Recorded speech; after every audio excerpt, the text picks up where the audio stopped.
So I think a brand is what people say about you when you're not in the room. So to me, the ultimate measure is referrals. And there's a B2B version of this and there's a B2C version of this. If people aren't talking about you, if you haven't created an experience that people are excited about, they want to tell other people about, then you really don't have a brand. You're a solution. You're a solution that's probably good enough until another one comes along that's a little bit better.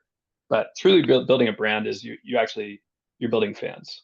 And so that is, and there are a lot of components that go into that, right? It's culture, it's messaging, it's taste.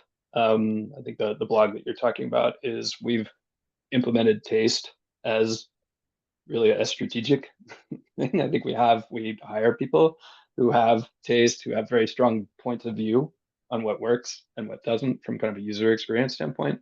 We're very protective of user experience. So we get, there's almost never a day that goes by that I get some inbound about wanting to do an integration.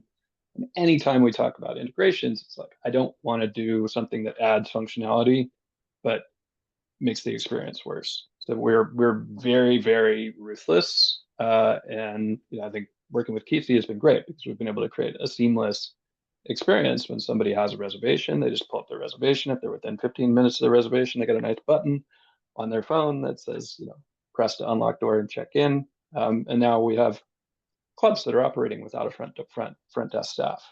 They can stay open 24 hours, increases their capacity.